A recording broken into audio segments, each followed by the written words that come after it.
Estamos en esta sección que es sumamente importante y bueno, cada una de ellas es, pero en este video número 5, ustedes ven en la pantalla, estamos hablando acerca del intérprete, del papel que jugamos nosotros. Entonces yo estoy viendo este capítulo o este video, lo estoy viendo como el preámbulo para un diagnóstico. Y digo un diagnóstico porque hemos navegado, ya este es nuestro tercer viernes juntos, y hemos navegado básicamente 4 previos videos. Y en estos videos, Dr. Bob nos ha introducido diferentes temas desde una perspectiva general, la necesidad que tenemos de interpretación de la Biblia, habla acerca de la Biblia, obviamente, porque es el objeto de nuestra interpretación, la razón o lo que estamos interpretando.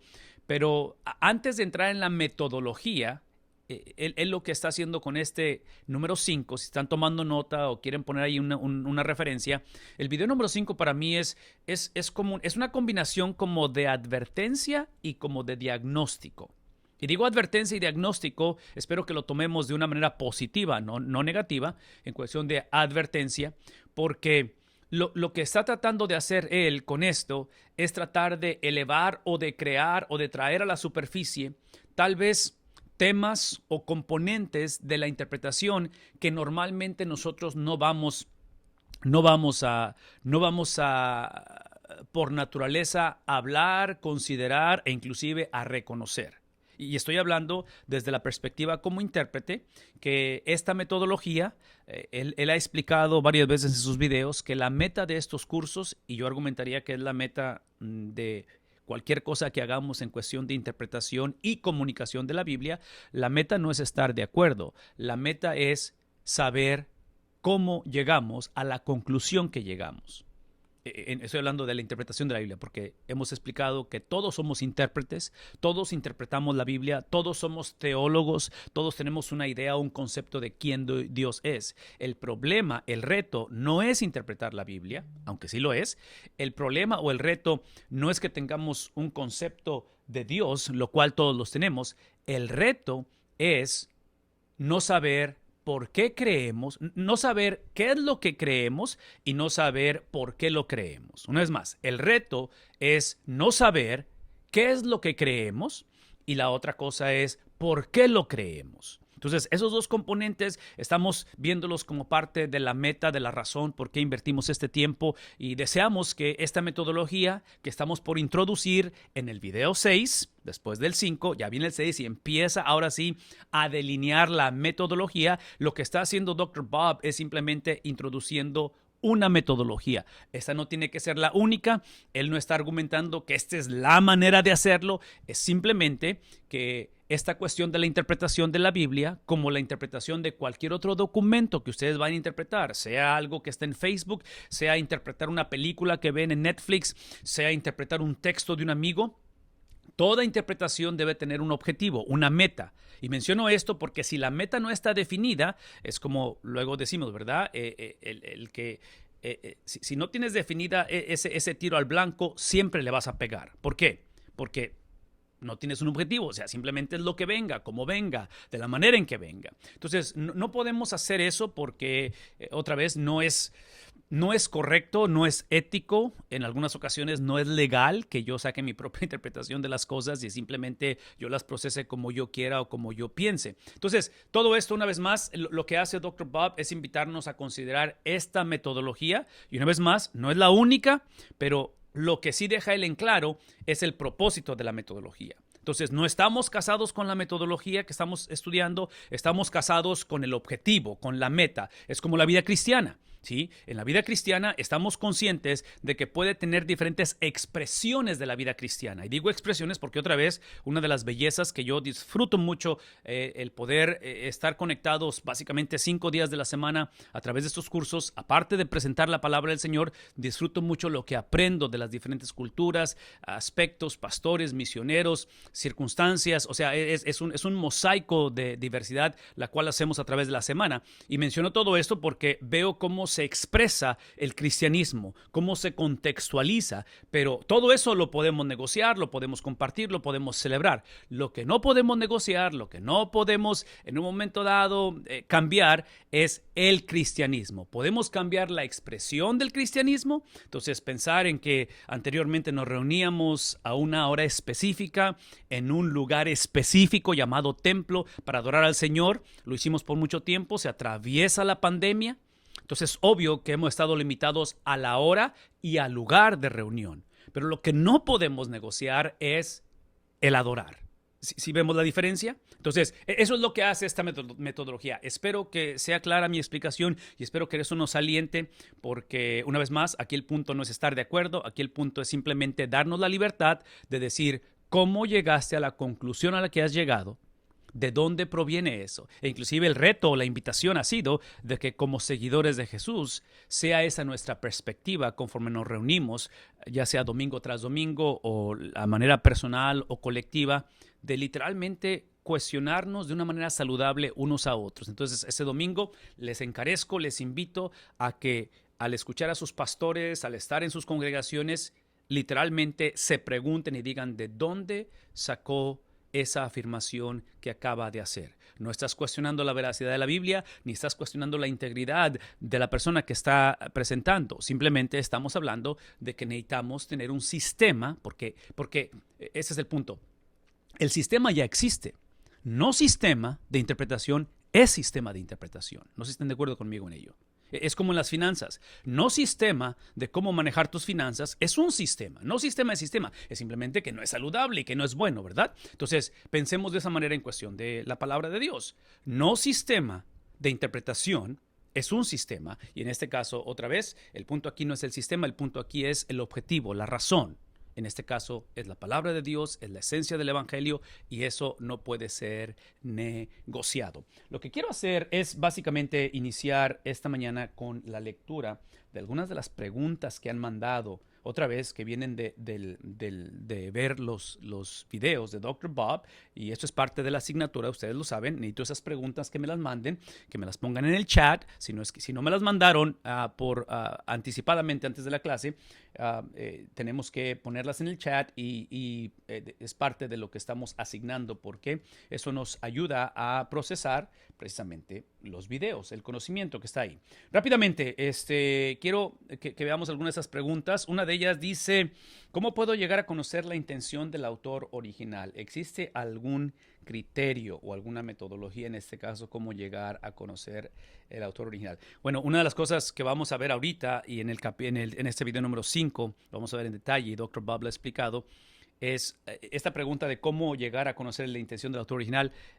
Vamos a ver de cómo no llegar a conocer la intención del autor original. Y en otras palabras, lo que estoy diciendo es que una de las maneras de hacerlo, o mejor dicho, de no hacerlo, es precisamente iniciar con el intérprete. Esta es la manera en que no se hace, iniciando con nosotros mismos. Iniciamos con el autor, iniciamos con la perspectiva del autor, iniciamos con la idiosincrasia, la cosmovisión del autor. Entonces, ¿cómo iniciamos? Iniciamos con él, no con nosotros. ¿Qué cosas podrían interferir cuando queremos comunicar un mensaje? Bueno, esta pregunta cuando la leí me hizo reflexionar precisamente en lo atractivo que es esta metodología. Y es obvio que estoy hablando, no sé ni cómo se dice esto, pero estoy hablando con ideas preconcebidas de que me van a escuchar como que si quiero vender el producto. Pero déjenme ser honesto, porque la pregunta es, ¿qué cosas podrían interferir cuando queremos comunicar un mensaje? Y ya sea un mensaje o sea la palabra de Dios, cualquier otro mensaje, yo argumentaría que la manera en que lo comunicamos efectivamente depende mucho de, otra vez, de qué es el mensaje o cuál es el mensaje. Y menciono todo esto porque una de las bellezas de no iniciar con nosotros en el proceso de interpretación este es el último paso. El intérprete es el último paso. Y cuando digo intérprete, estoy hablando de lo que esta pregunta está haciendo. Es la cuestión de la aplicación. Es la cuestión de asegurarme que cuando comunico algo no vaya a ser yo mal entendido o mal interpretado. Que yo cierre el margen de que mi audiencia, y digo audiencia, pero puede ser un texto al esposo, al nieto, lo que sea, algo que pongo en medios sociales, sociales, yo no quiero que la gente me malinterprete. Entonces, ¿cómo hacer eso? Bueno, en este caso es la claridad del Evangelio, de lo cual es este proceso que nos lleva a ver qué es el Evangelio. Y yo argumentaría, para los que tenemos tiempo en la iglesia o en el Evangelio, necesitamos primero que nos aclaren lo que no es el Evangelio. Porque estamos por descubrir que todos nos acercamos, todos vemos la vida con ideas preconcebidas. Eso es inevitable. El punto que a lo mejor yo quisiera invitarles a que consideraran, si están tomando nota, este es uno de los puntos que me gustaría que consideráramos, es cómo le hizo Cristo, y puedo hablar de los apóstoles, de los profetas, puedo hablar otra vez de sus autores, pero específicamente Cristo, cómo le hizo Cristo para usar sus propios lentes culturales, y digo lentes culturales porque es obvio que él nació en un tiempo específico, en una parte del mundo específico, a través de una cultura específica, en un contexto específico. Entonces, es obvio que Cristo, como hombre, tuvo ideas preconcebidas. La pregunta es, conforme fue creciendo, Lucas 2:52, crecía en sabiduría, en estatura y en gracia para con Dios y los hombres. Conforme vemos este proceso de crecimiento o de aprendizaje, la pregunta que quiero que conectemos es, ¿cómo es que Cristo usó su experiencia personal, su contexto, su propia teología como un joven judío, eventualmente cuando se lanza su ministerio público, cómo es que él usó eso y usó otra vez el contexto de su audiencia? Si estaba hablando a los fariseos, estaba hablando a los romanos, estaba hablando a los samaritanos, a quien le estuviera hablando.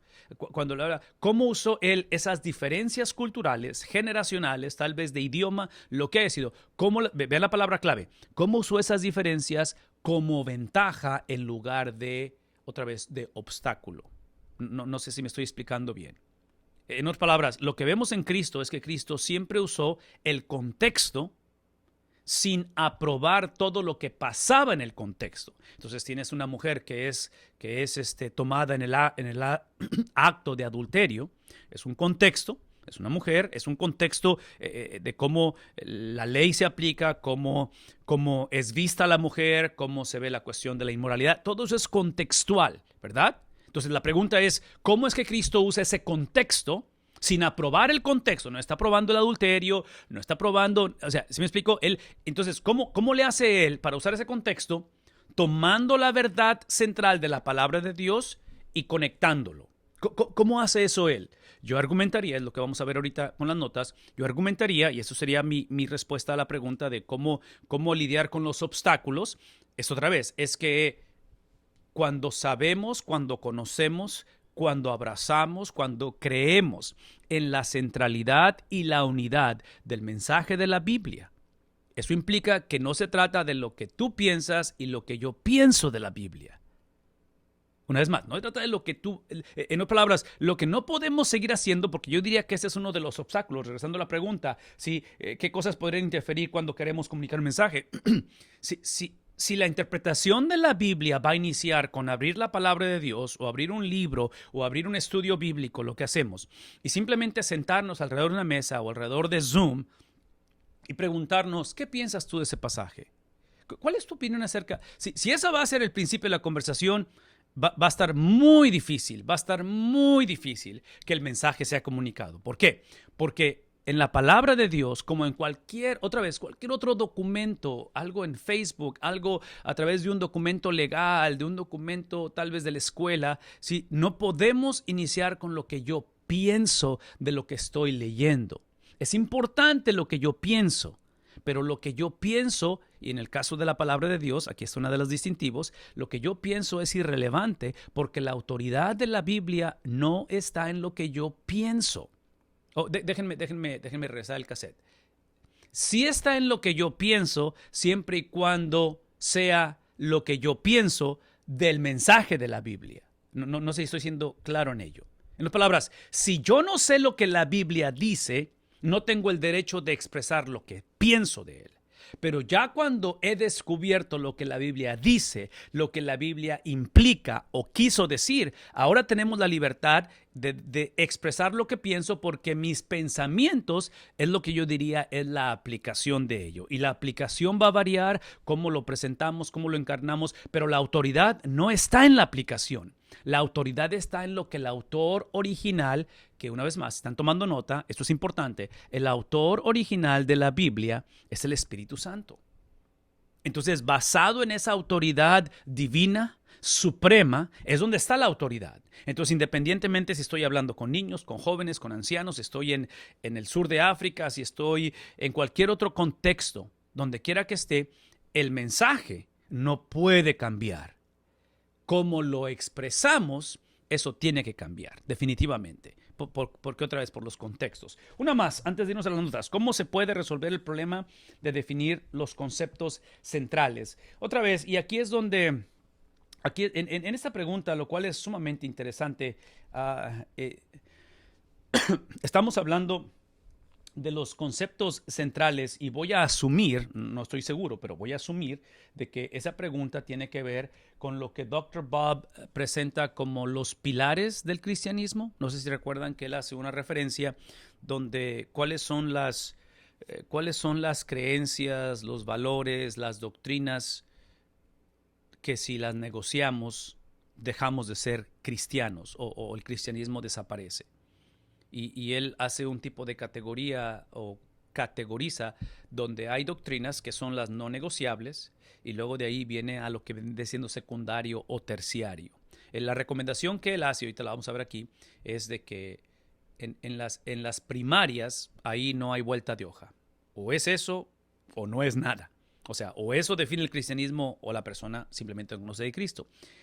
Entonces, esas las tenemos que definitivamente predicar con la centralidad de la importancia que presenta la palabra de Dios. Las otras doctrinas, lo que argumenta Dr. Bob va a introducir es que las tenemos que hablar o las tenemos que comunicar en amor.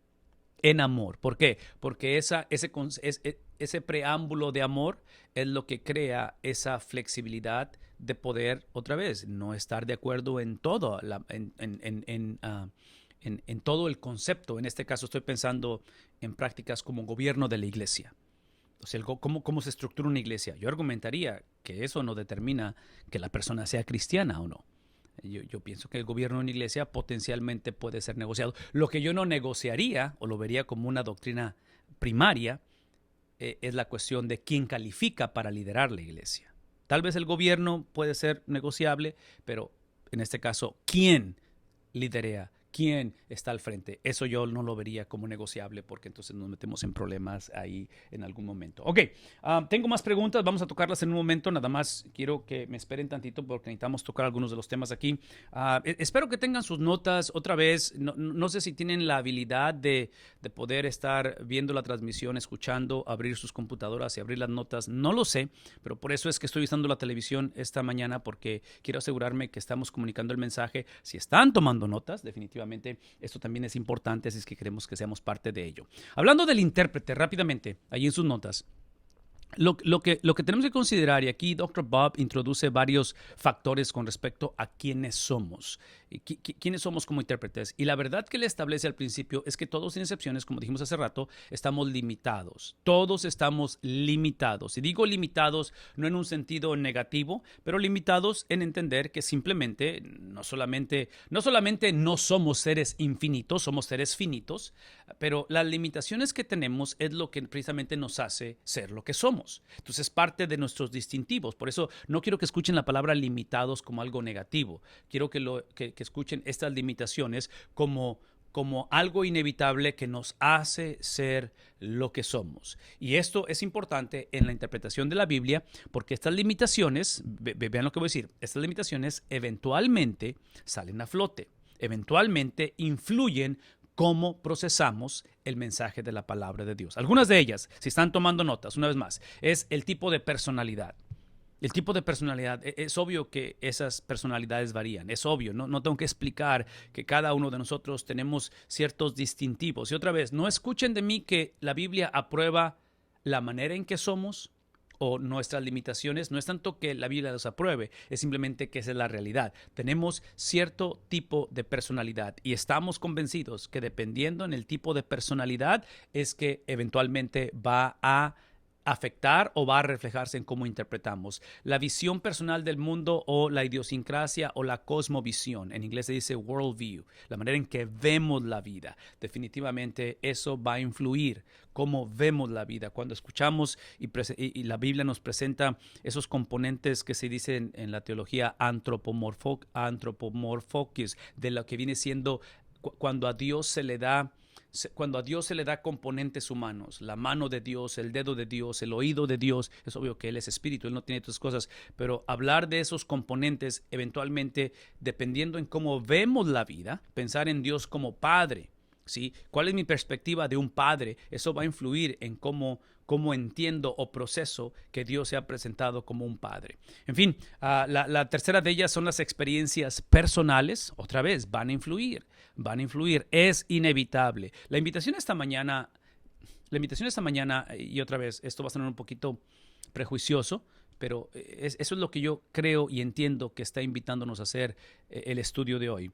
No es suficiente reconocerlas, estas limitaciones, pero la invitación es reconocer que todos sin excepción estamos o potencialmente vamos a idolatrarlas.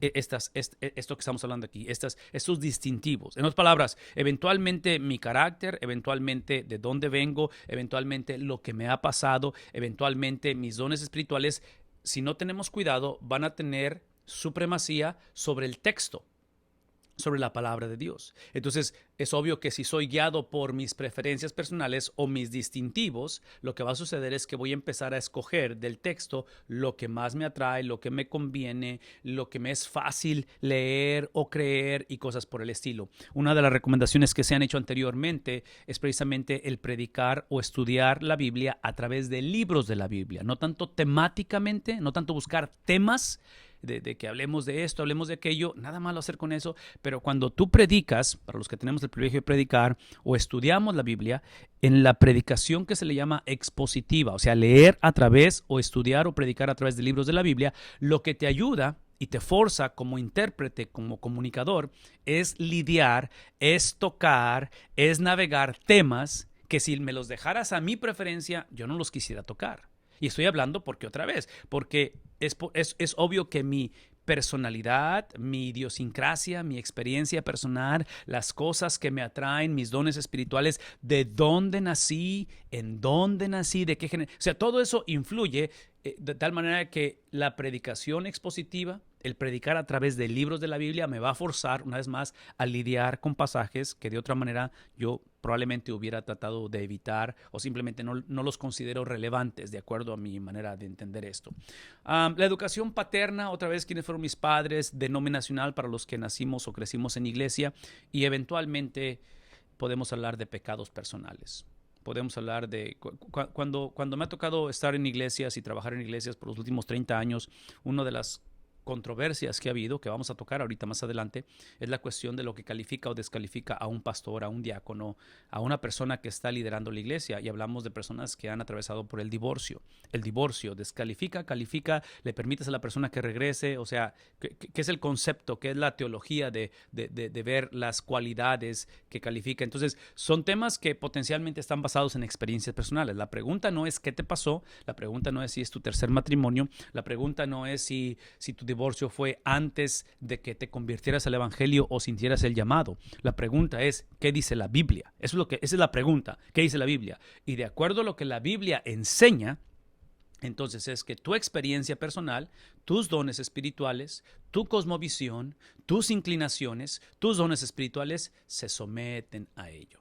Eso es lo que estamos tratando de hacer, pero para ello tenemos que hablarlo, tenemos que procesar todo esto. Algunos ejemplos que va a poner aquí Dr. Bob con respecto a los prejuicios o otra vez los filtros que todos tenemos, ya sean históricos, ya sean denominacionales, con respecto al mundo en que vivimos como evangélicos en el siglo XXI. Uno de ellos es la música. Si ustedes tienen mi edad o son más grandes que yo, van a recordar aquellos años cuando la iglesia literalmente se dividía por la cuestión de la música, el estilo de música que se iba a llevar a cabo dentro de un culto. Entonces, otra vez, el reto que encontramos en aquel tiempo, y lo encontramos hoy todavía, tal vez ahorita ya no sea un tema controversial, el estilo de música, no sé, a lo mejor todavía lo es, pero el reto no es el estilo de música. Esto es lo que yo consideraría, esto es otra vez mi manera de procesar esto, cuando recuerdo allá en los 90s, allá en aquellas generaciones atrás, cuando todo esto estaba sucediendo, viendo en retrospectiva, analizando lo que sucedió, esto que estoy por decir creo que fue la razón del problema y creo que sigue siendo la razón de muchos problemas hoy en día, en general. Puede ser que no sea la música, puede ser que sea otra cosa aparte de la música. Por favor, escuchen lo que voy a decir.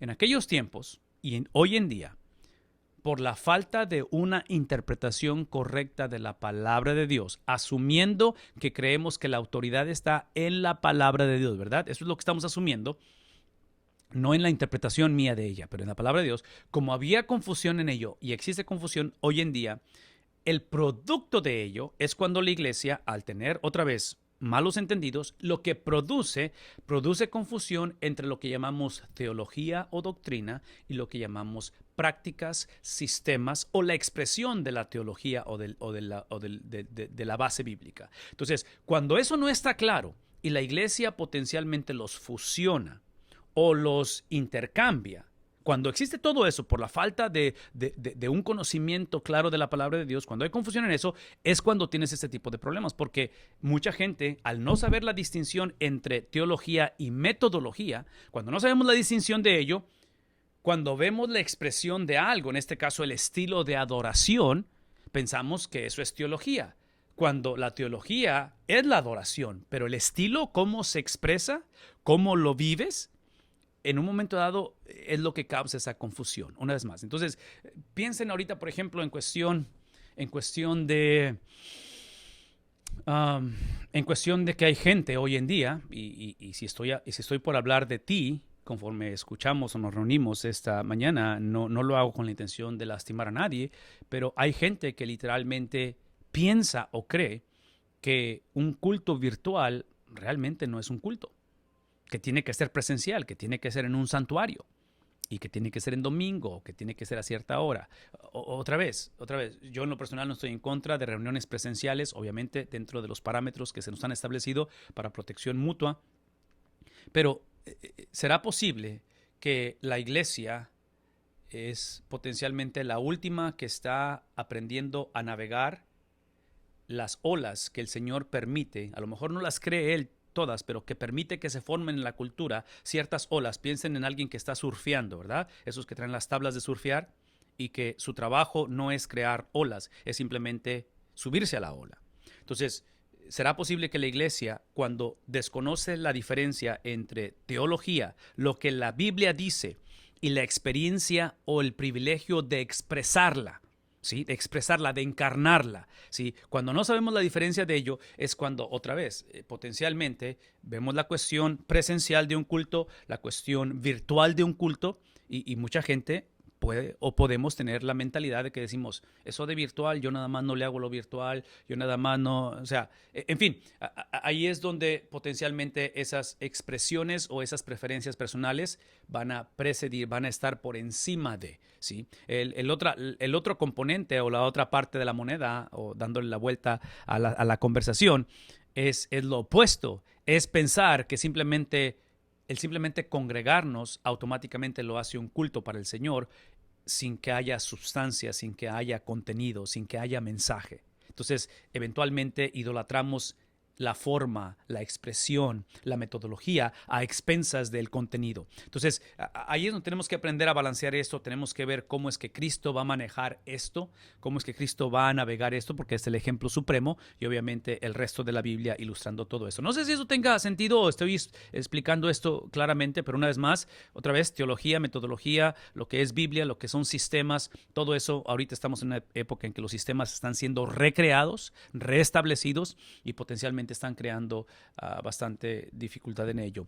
En la cuestión de personas que en un momento dado tienen o usan una alberca o un balneario juntos y no mezclar en ese sentido. En un momento dado hay cuestión de idea preconcebida o prejuicio en esto. Y obviamente Dr. Bob está usando ejemplos que potencialmente fueron en su generación o fueron de algunos años atrás, y algunos se han de preguntar, ok, ¿de qué estás hablando específicamente? Bueno, es la cuestión de, otra vez, de simplemente ideas o tal vez medidas que se han tomado o que necesitan tomarse en cuestión de... en mi mente, cuando veo este ejemplo, pienso en Billy Graham, pienso en la regla que él estableció a través de su ministerio de nunca estar solo con una persona del sexo opuesto. Nunca, nunca, nunca. No importa cuál fuera la razón de ello. Entonces, estoy pensando en una actitud proactiva en lugar de una actitud reactiva, de reaccionar en lugar de ser proactivos. Entonces, es obvio que puede haber un cierto tipo de prejuicio en ese aspecto, y tener cuidado con ello. El consumo de tabaco es uno de ellos. El consumo de alcohol es otro de ellos, donde el argumento que va a hacer él es que en estos lentes culturales que tenemos es predicar o enseñar que estos son pecados capitales, o que simplemente es pecado el consumo de ello. Y el ejemplo que hace él obviamente es la cuestión de la crítica que puedes tener de personas que, como cristianos, que estén fumando o que estén tomando, hablando de cómo ese es el templo del Espíritu Santo. Pero por el otro lado de la moneda es de que esa misma persona que tiene un ojo crítico en contra de este tipo de personas con ese estilo de vida, en un momento dado no tiene problema con la glotonería, no tiene problema con la falta de descanso. Somos una generación que literalmente trabajamos, y ahorita con estos sistemas estos sistemas de tecnología, trágicamente, bendición y maldición, tenemos accesos unos a otros 24 horas al día, 7 días a la semana. Cuando en el pasado, si ustedes recordarán, en el pasado, cuando salías de tu trabajo, o sea, se acabó. O sea, salías de la oficina, salías de la escuela y se queda eso allá. Hoy en día lo traemos con nosotros todo el tiempo. Entonces, otra vez, el abuso, en fin, de nuestro estilo de vida, y tener cuidado con ello. Sí, tener cuidado con ello. Y otra vez, ya sea uso de alcohol, uso de tabaco, la pregunta no es qué es lo que yo creo al respecto, la pregunta es qué dice la Biblia al respecto. Eso es lo que estamos tratando de hablar. En cuestión del diezmo, la enseñanza que está presentando aquí, que otra vez hay un prejuicio en cuestión de ello, no es tanto que no se debe diezmar, es simplemente ver que en este caso no hay lineamientos en el Nuevo Testamento para la manera en que contribuimos de una manera regular dentro de la iglesia. El argumento que yo pondría con respecto al diezmo, y otra vez como pastor potencialmente me van a escuchar hablar de esto y van a decir, bueno, es que a ti te interesa hablar del diezmo. Sí me interesa hablar del diezmo, porque el diezmo definitivamente para mí es una de las maneras más tangibles de poder demostrar la supremacía de Cristo. Voy a decir una vez más, el diezmo. Y hablo la palabra clave para mí es tangible, porque ustedes y yo sabemos, por ejemplo, en las relaciones interpersonales, hablamos de matrimonio, de noviazgo, hablamos del cuidado de los hijos. No sé si han pensado en esto, pero en un momento dado un matrimonio puede pasar por una etapa en la cual crecieron en desamor, donde la intimidad, la unidad se fue gradualmente desvaneciendo, donde eventualmente puede haber desamor o trágicamente puede haber conexión con alguien más, donde empieza un adulterio, donde empieza una relación ilícita. Pero vean lo que voy a decir.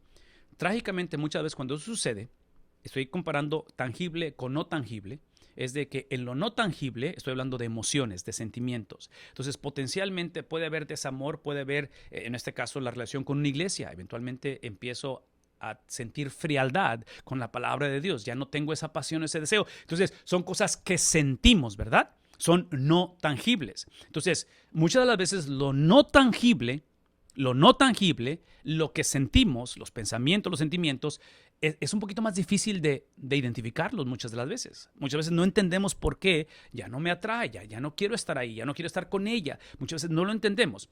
Entonces, hablar de la supremacía de Dios en mi vida, hablar del señorío de Dios en mi vida, es obvio que tiene que involucrar lo tangible y lo no tangible. Pero mi argumento es que en la cuestión de los recursos, no nada más diezmo, pero los recursos que se nos ha confiado, sea tiempo, sea energía, sea salud, sea llamamiento, sea cualquier otra cosa que se nos ha confiado en recursos, en ese aspecto, el diezmo es una de las maneras más fáciles de expresar, vivir, disciplinarnos y literalmente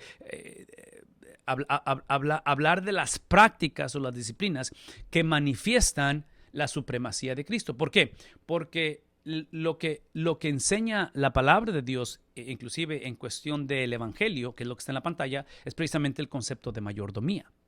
Entonces, importante que es la cuestión de las finanzas, pero tiene que ser vista desde la perspectiva de mayordomía. Y cuando hablamos de mayordomía, si están tomando nota, esto es importante, es entender que mayordomía, lo opuesto a mayordomía, ¿qué sería? ¿Soberbia? Lo opuesto a mayordomía sería autonomía, pensar que yo me lo gané, yo trabajé, es mi vida, es mi sexualidad, son mis sentimientos, son mis hijos, es mi iglesia. ¿Sí ven la diferencia? Mayordomía, autonomía. El libro de Génesis nos muestra la diferencia, ¿verdad? Trágicamente, el hombre decidió, capítulo 3, la caída del hombre, decidió escuchar, decidió no confiar o no creer en el Dios que le había confiado, que le había depositado mayordomía. El hombre decide actuar en autonomía, el resto lo conocemos. Entonces, en cuestión del diezmo, una vez más, es una de las maneras más prácticas de enseñar, de discipular estos principios, sobre todo en el hogar, porque basado en lo que estamos hablando y lo que Dr. Bob explica de los lentes culturales del diezmo, si no tenemos cuidado, lo vamos a practicar de una manera de dogma, de una manera en la cual la usamos simplemente porque se tiene que hacer en lugar de practicarlo porque tengo el privilegio de participar. No sé si eso está claro. Sí. Por una parte es que tengo que y la otra parte es puedo participar. Entonces traduzcan esto otra vez en lo no tangible, en el amor, en el respeto, en el cariño, en la unidad de un hogar.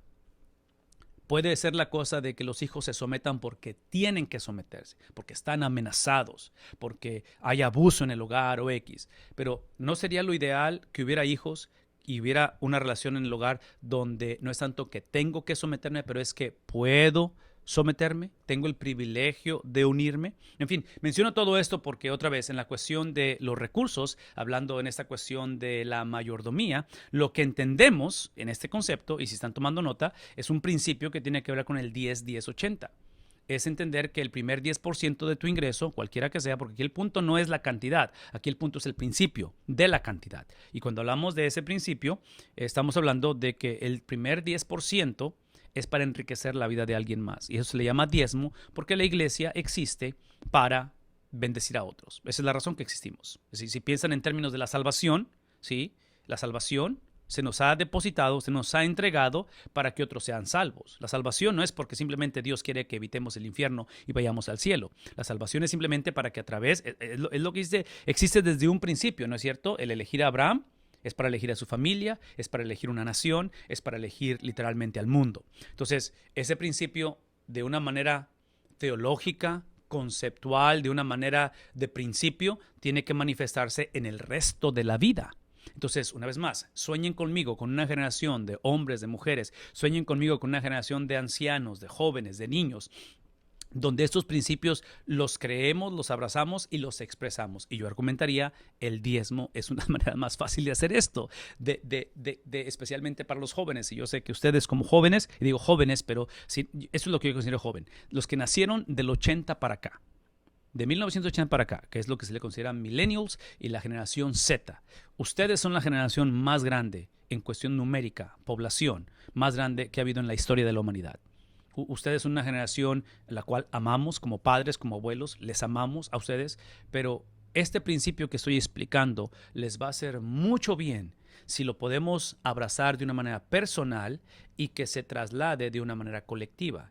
Porque, aquí está el principio, vean tantito, la mayoría de ustedes, y oramos para que se casen pronto, esta cuestión del matrimonio, por experiencia propia, en relación de como hijo, por 47 años, como esposo por 23 años y como padre por 22 años, en esta experiencia, no hay cosa más atractiva en las relaciones interpersonales que casarte, que ser hijo, que ser padre de personas dadivosas. ¿Qué es lo opuesto? Lo opuesto es estar en un contexto de relaciones donde lo opuesto a la dádiva, ¿qué es? El egocentrismo, la soberbia, el que todos me deben, el pensar que te hago un favor con estar aquí esta mañana. ¿Sí ven la diferencia? Entonces, cuando pensamos en consejería matrimonial, cuando pensamos en restauración de relaciones, no es otra cosa más que simplemente llevar a la persona de seguir gobernando su vida bajo su idiosincrasia, su sentir, lo que le hicieron, haciéndose la víctima, a ir a un punto generoso. Entonces, una vez más, solteros. Y digo solteros porque ustedes tienen la oportunidad, pero casados estamos igual. Tenemos la oportunidad de expresar esto antes de casarnos, porque si en el noviazgo escoges a una persona la cual le caracteriza egocentrismo, le caracteriza a mí nadie me dice qué hacer, donde hay un abuso emocional, mi pregunta es, ¿qué estás haciendo ahí? ¿Por qué? Entonces, yo argumentaría que no es suficiente que la persona o que el joven, que la señorita tenga un novio o esté buscando o desee una pareja cristiana. Yo argumentaría que este es uno de los principios que te ayudan a ver qué significa eso de ser cristiano. Y otra vez, estoy usando el diezmo simplemente como un ejemplo, porque el segundo 10% es enriquecerte a ti mismo. Y el enriquecerte a ti mismo, estamos hablando de lo que se le llama ahorro. Es ahorro. En medio de una pandemia, literalmente, es bien difícil la situación económica y parte de la dificultad no es simplemente la ausencia de trabajo, la falta de trabajo, pero es el hecho de que no estábamos preparados. De que cuando estos principios no son parte de nuestro diario vivir, trágicamente, una vez más, lo opuesto a esto es simplemente, esto es lo opuesto a lo que está aquí en la pantalla. Lo opuesto es simplemente decir, si está en mis manos, sea el tiempo, sea otra vez dinero, sean recursos, sea conocimiento, sea educación, lo que sea, si está en mis manos, es para mi consumo y es para mi acumulación. Observen que esto lo que está haciendo, está creando literalmente cuando piensan en una carretera y hay un retorno, donde hay que regresarnos porque vamos en dirección opuesta, eso es lo que está haciendo. Entonces, el punto aquí es, ¿cómo le hacemos para retomar la conversación? Que la diferencia que hace el Evangelio es literalmente llevarnos de aquellos que siempre estamos consumiendo, que estamos pidiendo, que estamos tomando de alguien más, a ser personas que estamos contribuyendo, que estamos dándonos a nosotros mismos. Por eso es que hablo acerca de la doctrina de elección o salvación, que la doctrina de elección o salvación es precisamente ese vehículo, de tal manera que de misericordia y gracia recibimos, porque por gracia es que hemos sido salvos por medio de la fe y no porque yo lo demandé o lo pedí o porque necesitaba ser salvo, pero recibo de gracia y de gracia, ¿qué hago? Esa salvación la comparto. Entonces, una vez más, aquí es donde hablamos acerca de la preparación, del enriquecerte a ti mismo y soñar con una generación. Otra vez millennials, otra vez hermanos de la tercera edad, otra vez iglesias. ¿Se imaginan una iglesia la cual funciona? Una iglesia ahorita que funcione, bueno, antes de la pandemia y ahorita y después de la pandemia, que funcionemos en el 80% de las contribuciones. Eso implica que hay un colchón, hay un margen de 20%. Si la iglesia funcionara en un 80%, tuviera un margen de tal manera que ese 10%, ese 20%, ¿sí?, que estamos expresando aquí, va a ser un margen que cuando venga una situación difícil, cuando se presente una carencia, tenemos un margen donde podemos rebotar un poquito en lugar de paniquear, no saber qué hacer. Y trágicamente muchas iglesias no están sobreviviendo la pandemia y no van a volver a abrir. Muchos templos van a quedar cerrados, ya sea por la cuestión económica, la cuestión de gente que no quiso regresar, en fin, es una complejidad de conversación. ¿Qué es el punto aquí? Ese es el punto, están tomando nota, ese es el punto. El punto aquí, por eso es que tenemos que tener cuidado con el legalismo o con la idea preconcebida del diezmo. Por favor, escúchenme. Este es el principio en general. El diezmo simplemente lo estoy usando como un vehículo, ¿verdad? No estoy pidiendo dinero, aquí el punto no es el dinero. Aquí el punto es, y estoy pensando del dinero o del diezmo como pienso del bautismo, como pienso de la cena del Señor. Son principios, son verdades, son doctrinas, pero véanme tantito.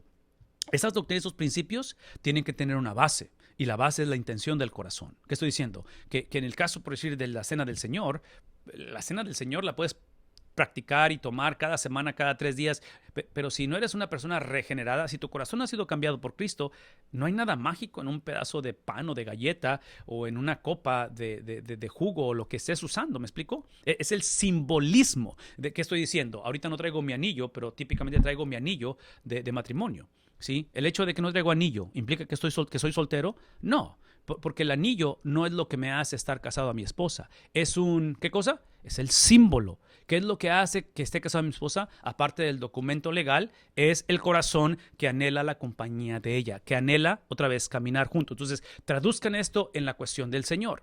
Este tipo de simbolismos que estoy mencionando, que son parte de la obediencia, es parte de la expresión, provienen de un corazón transformado. Entonces, aquí está a lo que quiero llegar. A lo que quiero llegar es simplemente en cuestión de otra vez, de la mayordomía, sea tiempo, sea dinero, sea juventud, sea sexualidad, sea el matrimonio, sean los hijos. Ese es el punto. Es de que el 10% o el diezmo no puede seguir siendo la meta, porque no diezmamos porque tenemos, diezmamos porque, ¿alguien termina la frase? Es porque podemos, ¿verdad? O sea, yo no amo a mi esposa porque tengo que amarla. No amo a mis hijos porque, bueno, son mis hijos, hay que amarlos. No, los amo porque puedo. Entonces, en cuestión de las finanzas, traduzcan esto, donde el 10% no es la meta, es el principio, no es el techo, es el piso. La meta, yo argumentaría, si el corazón ha cambiado y hemos entendido cómo funcionan esas ideas preconcebidas, yo argumentaría que la meta es con el 90% que Él en su misericordia me permite administrar, es que ahora mi corazón, mi mente se ha alineado con el Evangelio, con el carácter de Cristo, y entiendo que todo le pertenece a Él, entiendo que Él es Señor de todas las cosas, de tal manera que este 90%, independientemente si es poquito o si es mucho, va a existir, existe, para incrementar su fama, para incrementar su gloria, para incrementar... ¿Qué estoy diciendo? Todo lo que estoy diciendo es que personas que trágicamente vemos esto como la meta, escuchen lo que voy a decir, si esto lo vemos como la meta, esto se va a traducir como la oportunidad de expresar mi autonomía. Porque es el tipo de mentalidad, y este es el evangelio de la prosperidad, que si tú das es para que Dios te dé. ¿Han escuchado eso? Si tú das, Dios te da. Escuchen lo que voy a decir. Si tú das, es porque ya te ha dado. ¿Qué estoy diciendo? Que la bendición de diezmar no es lo que Dios va a proveer. La bendición es diezmar. No sé si eso lo expliqué bien. Sí, mucha gente piensa que el diezmar es para recibir la bendición. No, el diezmar ya es la bendición. El diezmar, ¿por qué? Porque eso me recuerda, una vez más, que me da la estructura para recordar que la bendición se encuentra en un corazón, y otra vez regreso a los solteros, los cuales los amo y tengo 3, en nuestro hogar hay 3, o sea, sueño con una generación de jóvenes, de adultos, de ancianos, de niños, de los cuales se imaginan que nuestro corazón fuera conducido, guiado por el entendimiento de que el punto, sea dinero, sea sexualidad, sea otra vez juventud, conocimiento, lo que sea, que mi totalidad es para expresar la fama de Cristo, la fama de Dios, a diferencia de que, una vez más, ¿cuál es el problema hoy en día? El problema en un momento dado no son los recursos, la falta o la abundancia de ellos, el problema es el corazón, donde simplemente queremos sistemas religiosos, sistemas dentro de la iglesia que me permitan expresar mi autonomía, porque al final lo que quiero es simplemente hacer lo que yo realmente quiero, ¿no es cierto? Entonces, no sé si eso tiene sentido, no sé si estamos llevando esto a alguna conversación clara, pero el punto aquí es simplemente que recordemos que si no tenemos cuidado, vamos a usar sistemas, ideas preconcebidas para simplemente volver o regresar o enfatizar la mentalidad que teníamos antes de venir a Cristo, y al final de la historia no hay cambios. Simplemente es cuando usamos ya sea nuestras creencias, ya sea la palabra de Dios, ya sea mis experiencias, ya sea a Dios mismo, si es que queremos tratar de hacerlo, o la familia para simplemente, ¿qué cosa? Otra vez, engrandecer mi reino, engrandecer mi autonomía, y eso nunca ha funcionado. Comentarios, preguntas hasta aquí. Déjenme tomar agua. Alguien, abran su micrófono, por favor.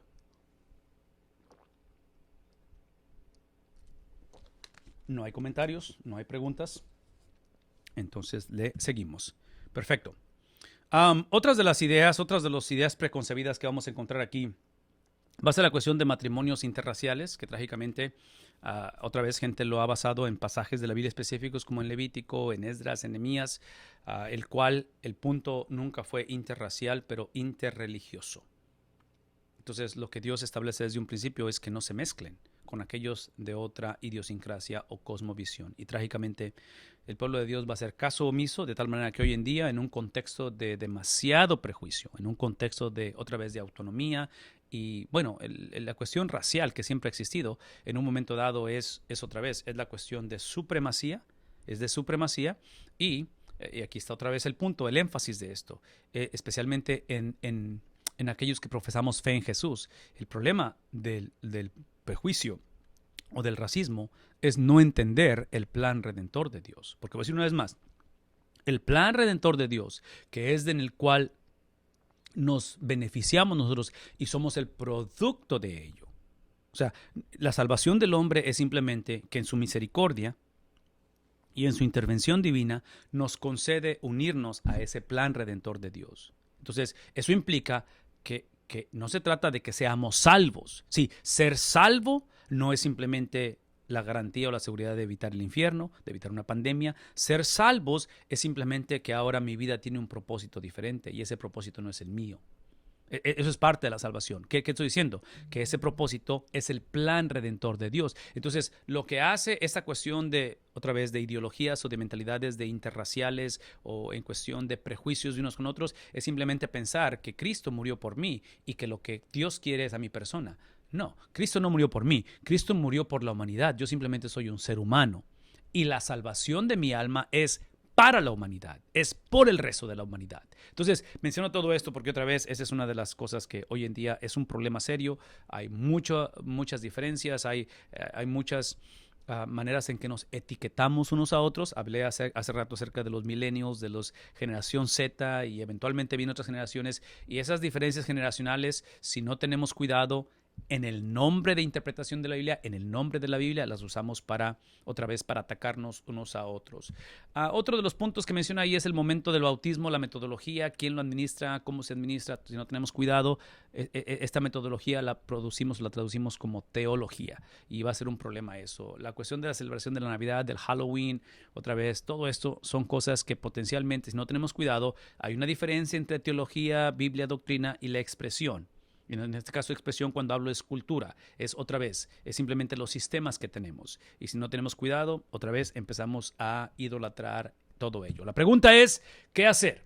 Si nos está presentando un diagnóstico, Dr. Bob, de todo esto, la pregunta es, ¿qué hacemos al respecto? Rápidamente, ¿están tomando nota? Estas son las recomendaciones. Identifiquemos nuestros prejuicios. O simplemente, abiertamente, y digamos, hey, todos los tenemos. Es inevitable. ¿Sí? De alguna manera, todos tenemos estos prejuicios. Otra vez, el decir que no tengo prejuicio, ese es un prejuicio. Por lo tanto, si podemos identificarlos, vamos a poder limitar su influencia hasta cierto punto. Una vez más, si podemos de alguna manera identificar esos prejuicios, ¿sí? Eventualmente va a ayudarnos a limitar un poquito su influencia o que gobiernen nuestra interpretación. Uno de los ejemplos que quiero que piensen conmigo y está en sus notas es precisamente el sistema eclesiástico o el gobierno de la iglesia. ¿Cómo estructurar una iglesia? Yo veo una urgencia como nunca antes porque estamos en medio de una pandemia y estamos regresando a los cultos congregacionales, estamos retomando la conversación. La iglesia nunca ha dejado de ser iglesia, simplemente que lo que estamos haciendo es que siento que la pandemia nos llevó a aplanar un botón, no tanto de pausa, pero de reinicio. De reinicio. ¿Por qué? Bueno, por razones obvias, pero aquí está el punto. ¿Será posible? Y esta es una recomendación, que ahorita que estamos retomando, reiniciando, reestructurando, es el tiempo de hablar de este tipo de cosas. Y menciono esto porque otra vez, simplemente estamos hablando, si ustedes regresan a sus notas, estamos hablando de identificarlos. Y muchas de las veces yo argumentaría, si no es que siempre, estos sistemas, y recuerdan cómo expliqué esto al principio entre metodología y ¿qué fue la otra? Metodología y teología, o sea, doctrina y forma. Palabra de Dios y la expresión de la palabra de Dios. Esto es la expresión de la palabra de Dios. O sea, ese es el sistema con el cual funcionamos. Entonces, si traducen lo que estoy diciendo, por decir, a la vida de hogar. En la vida de hogar tienes el concepto de mayordomía. Tienes la manera en la cual piensas o entiendes que debes de llevar a cabo tus finanzas. Estoy hablando de lo económico, ¿verdad? En el hogar. Hay un concepto. No concepto es concepto. Es que todos tenemos un concepto. Lo que va a ser la expresión de ellos es el presupuesto. No presupuesto, es presupuesto. Entonces, ¿qué estoy diciendo? Que el concepto eventualmente sale a flote. El concepto, la idea, el valor, la doctrina eventualmente es producida. Esto que está en la pantalla es precisamente esto, es la expresión. Entonces, el argumento o el punto que quiero que consideremos ahorita, basado en lo que está en sus notas, es que el sistema eclesiástico, la palabra eclesiástico, o sea, es simplemente el sistema de la iglesia, cómo funciona la iglesia. Sí, el sistema de gobierno tiene que ser un sistema, por favor escuchen lo que esto puede decir, tiene que ser un sistema que conduzca, que permita, que celebre lo que creemos bíblicamente, lo que creemos en teología, en doctrina, que debe de ser la iglesia. Mi argumento va a ser, este es mi argumento, este es mi prejuicio y este es en la poca experiencia y conocimiento que el Señor me ha permitido navegar, esto es lo que puedo decir al respecto. Trágicamente, en muchos de los casos de las iglesias, trágicamente, hay un divorcio entre lo que creemos y el sistema en cómo expresar o vivir lo que creemos. Estoy hablando del tema de la iglesia. Entonces, en un momento dado, la iglesia, si no tiene cuidado, y esto que estoy diciendo otra vez, son lentes y filtros que todos tenemos, pero que típicamente no los vemos. Si el punto es que no los vemos, ¿verdad? Por eso es que dijimos hace rato, si los podemos identificar, sin ojo crítico, sin condenar a nadie, podemos limitar su influencia hasta cierto grado. A nivel iglesia, y otra vez, estoy por ofender a algunos de nosotros, pero a nivel iglesia, lo que hemos hecho es que nos hemos enamorado de los sistemas e inclusive los hemos puesto como algo por encima de la doctrina o de lo que la Biblia enseña. Entonces, yo creo que la Biblia nos presenta sistemas de gobierno o sistemas de cómo expresar a la iglesia o estructurar a la iglesia, pero la Biblia nunca va a poner los sistemas por encima de la palabra. Si la palabra de Dios toma... En otras palabras, lo que estoy diciendo es que lo que necesitamos hoy en día o reevaluar y hacer nuestra pregunta, si nuestro sistema permite que la palabra fluya o lo opuesto es que el sistema se convierta en un obstáculo. ¿Qué estoy diciendo? Bueno, una vez más, en sus notas simplemente estoy haciendo la pregunta, ¿qué es lo que hace a una iglesia ser una iglesia? ¿Qué es lo que hace a una iglesia ser una iglesia?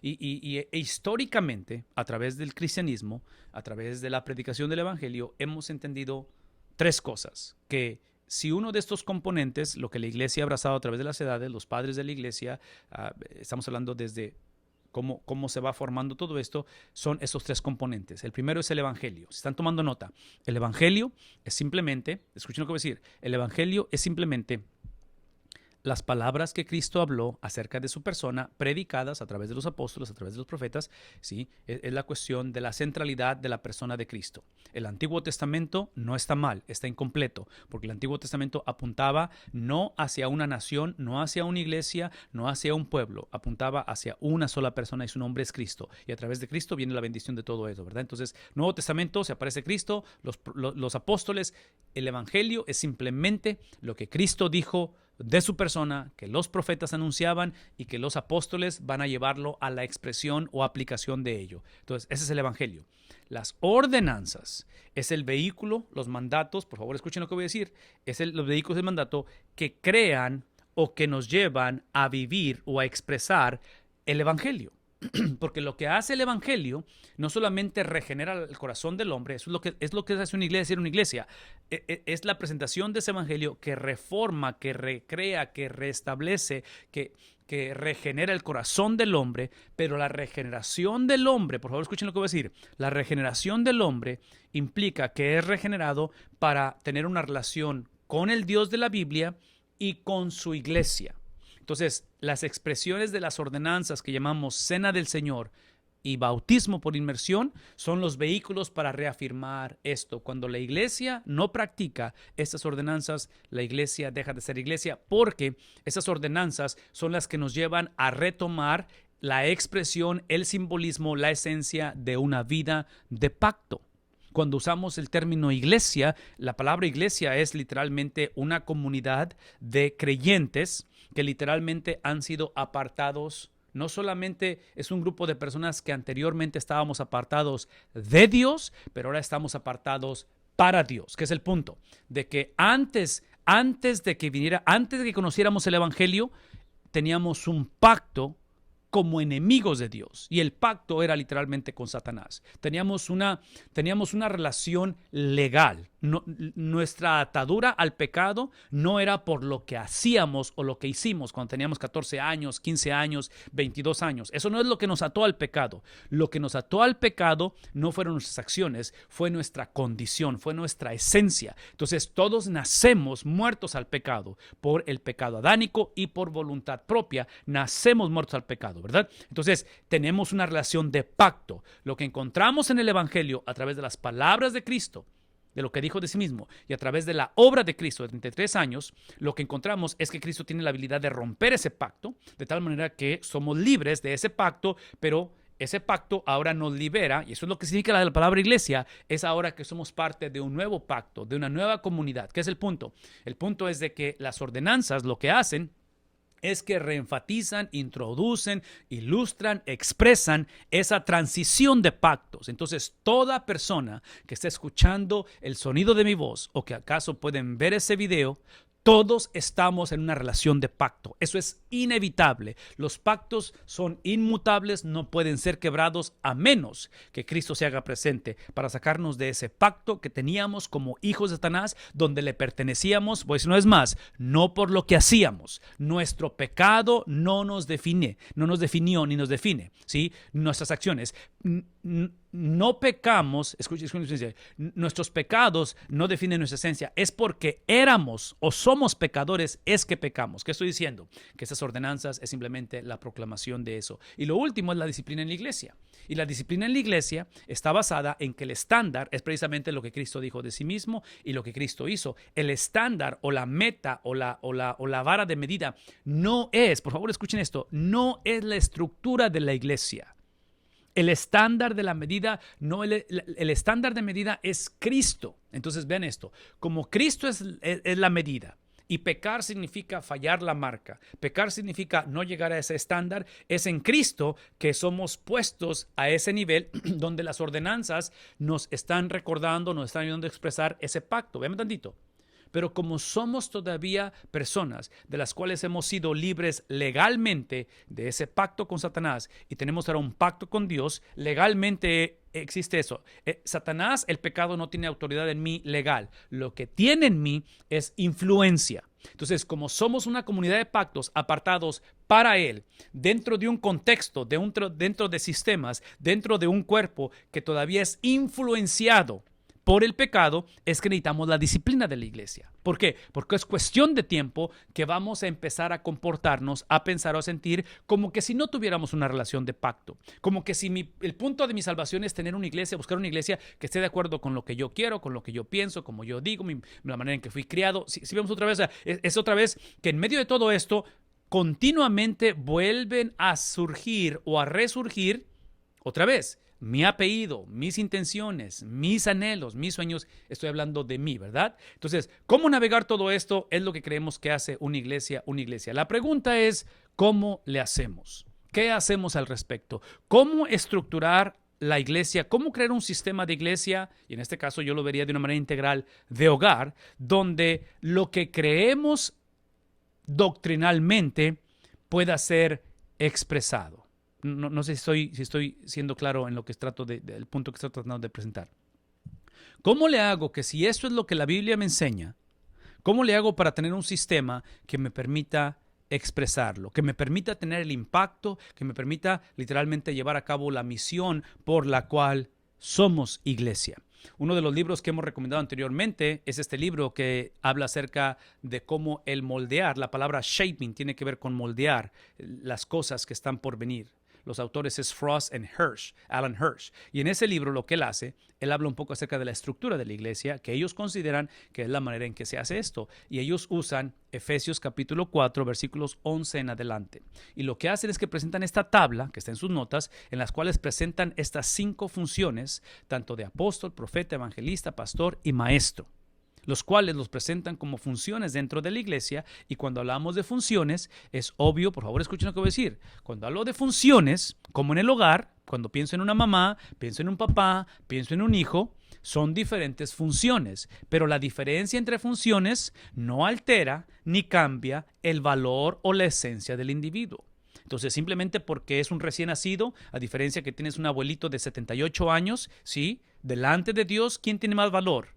Es obvio que es igual. El valor es el mismo, es una persona, es un ser humano, ¿verdad? Entonces, la función no altera la esencia. Menciono todo esto porque lo que está presentando el apóstol Pablo en Efesios, y estos autores en su libro, lo que están haciendo, están presentando un sistema de función, no de esencia. Entonces, hace hace una semana, el sábado pasado, fue la celebración del 31 de octubre, el Día de la Reforma, y una de las cosas con la Reforma es que se cerró, o por lo menos debió de haberse cerrado, la división entre clero y laicos, entre los profesionistas o aquellos que supuestamente nos dedicamos a esta cuestiones espirituales como pastores, como sacerdotes, como cualquier otro tipo de líder de iglesia, y luego el resto de la gente. Otra vez, la Biblia presenta diferencia entre este grupo y este grupo sola y exclusivamente en cuestión de función. ¿Está bien explicado esto o no? Necesito ampliarlo un poquito más. A ver, háblenme tantito. Abran su micrófono y díganme. ¿Está bien explicado? Porque no quiero avanzar a menos que me digan que está clara la cuestión de función y de esencia. ¿No? ¿Sí? ¿Sí? ¿No? Por lo menos, thumbs down, thumbs up. Sí, está claro. Ok, perfecto. Entonces, voy a asumir que todos están de acuerdo. Tal vez la manera más fácil de ilustrar esto es precisamente la Trinidad. En la Trinidad son 3 personas, un solo Dios. En esencia, hay diferencia entre el Padre, Hijo y Espíritu Santo. En cuestión, es el mismo Dios, ¿verdad? Pero en función, Cristo dice múltiples ocasiones, yo hago la voluntad ¿de quién?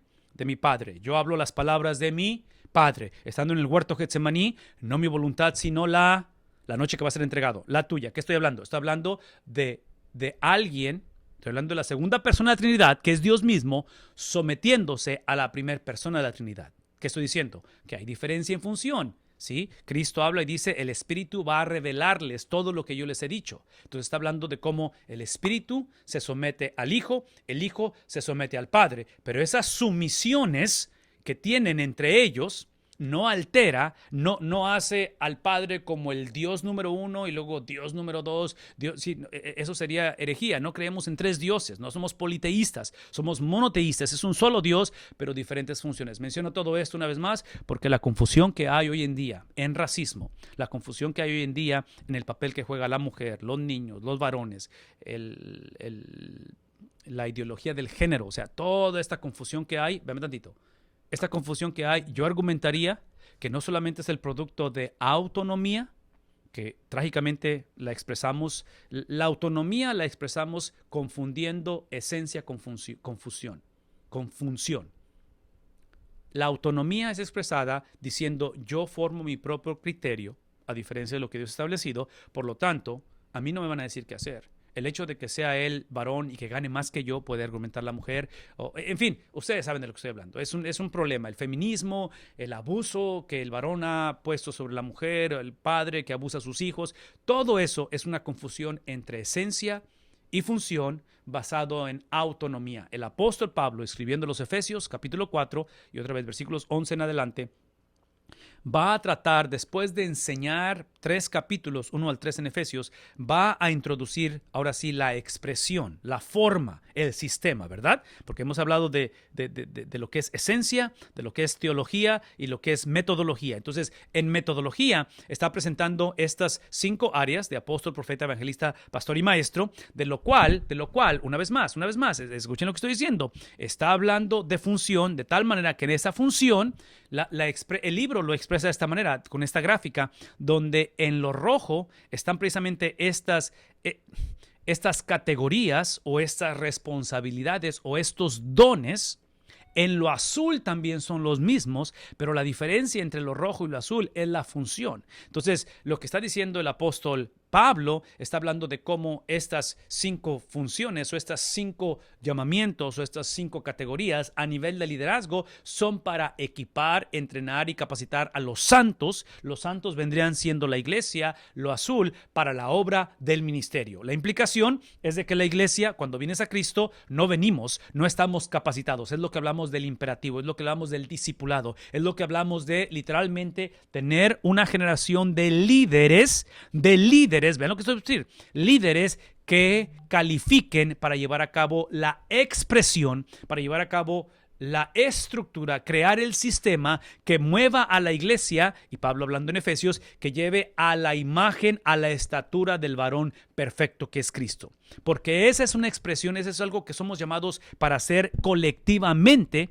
La pregunta, por favor escuchen lo que voy a decir, la pregunta en la iglesia no es si alguien la va a liderar. Esa no es la pregunta. La pregunta es si la persona o las personas que están en el círculo rojo califican. Ahora, quiero que me vean porque soy por ofender gente y espero que nadie se desconecte y espero que nadie se moleste conmigo. Esta es una opinión completamente personal. Inevitablemente son mis lentes o mis filtros con los que hablo. Creo tener una base bíblica basada en lo que acabo de explicar y es obvio que podemos hablarlo, podemos comentarlo, podemos negociar. Pero escuchen lo que voy a decir.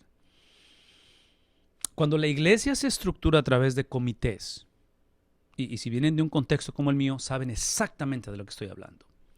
Yo no creo que el sistema eventualmente sea el problema, aunque lo puede ser. El problema es la teología o la doctrina. Y cuando hablo de teología y doctrina, es simplemente que si estamos de acuerdo que alguien va a liderar la iglesia, sea pastor, sea diácono, lo que sea, que es lo que califica en el círculo rojo, cuando la iglesia es impulsada por su estructura en lugar de la palabra de Dios, entonces llenamos estas posiciones o estos llamamientos basados en la necesidad que tenemos, no en el carácter del individuo.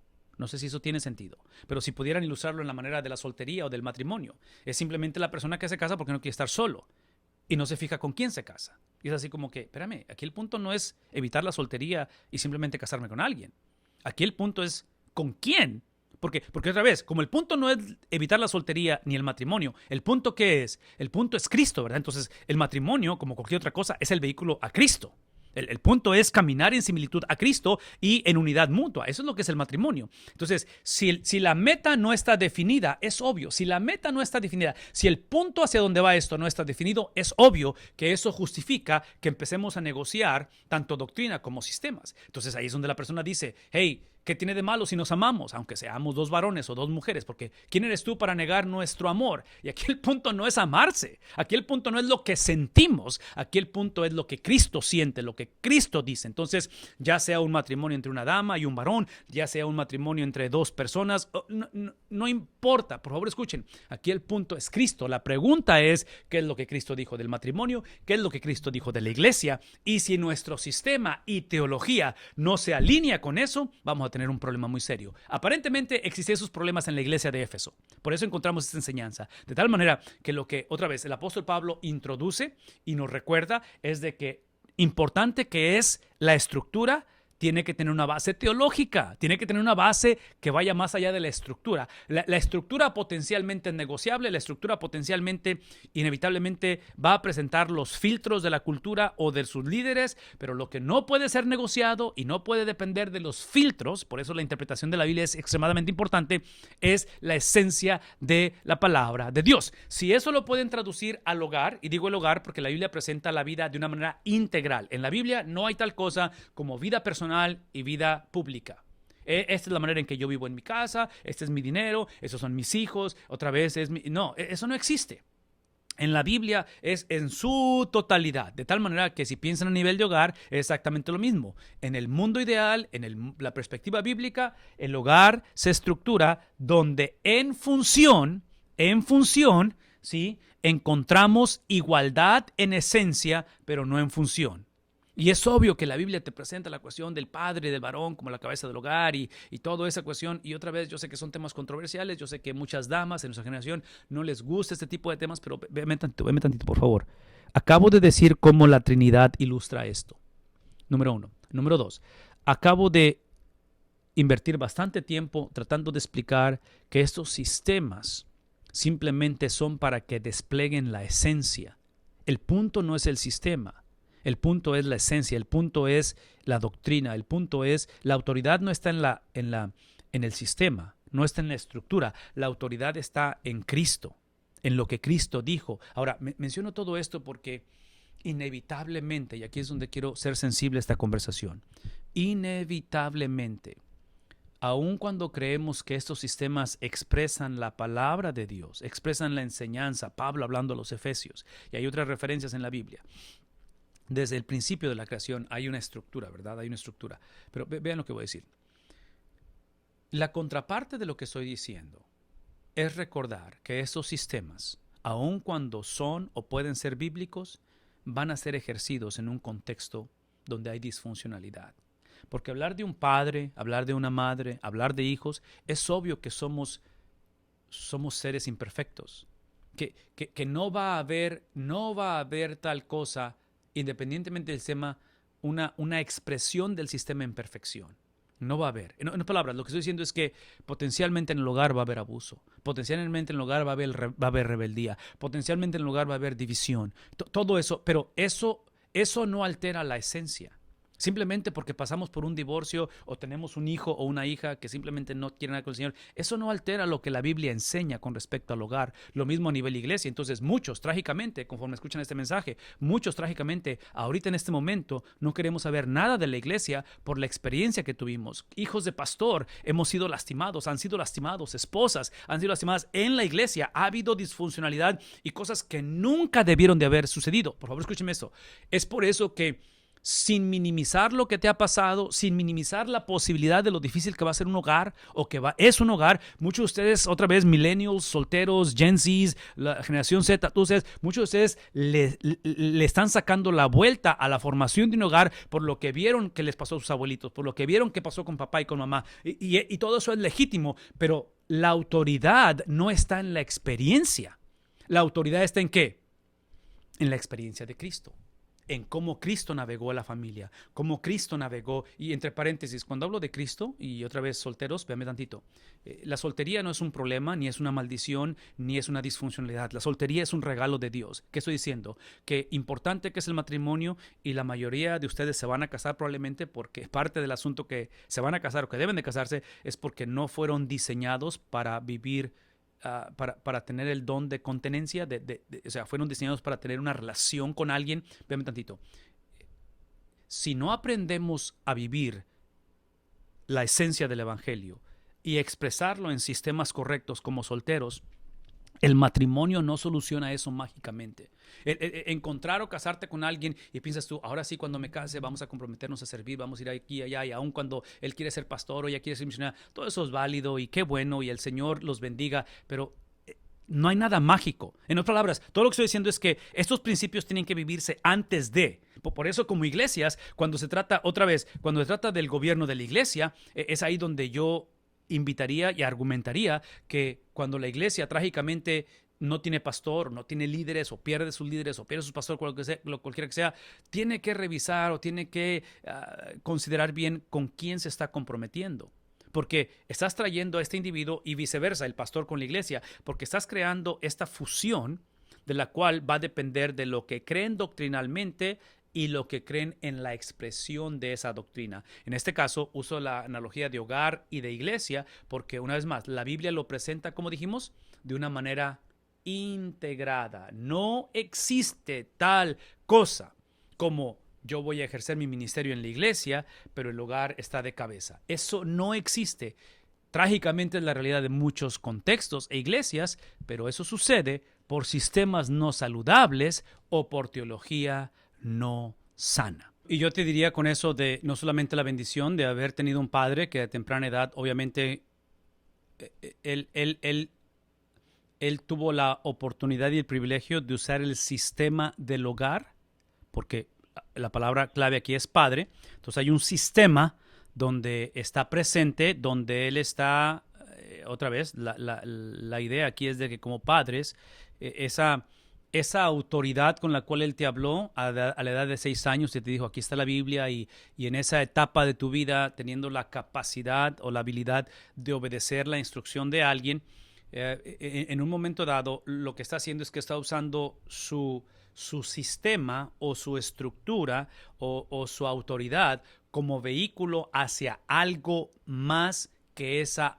autoridad o sistema. Entonces, cuando hablamos acerca de lo que está pasando, lo que se está infiltrando en las iglesias, la ideología de género, todo eso, no es otra cosa más que la idolatría de los sistemas.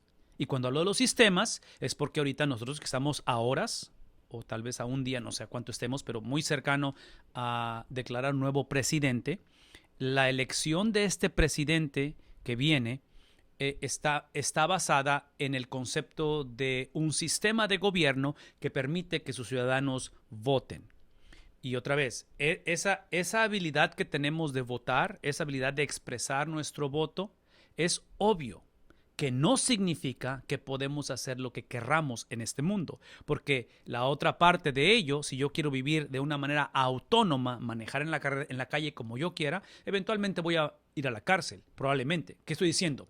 De que los sistemas, sean civiles, sean en el hogar, los sistemas de nuestro cuerpo, de qué comemos, cuánto dormimos, son sistemas que existen para protegernos de nosotros mismos. Ahorita necesitamos un sistema que el Señor conceda nos permita tener una vacuna en contra de este virus.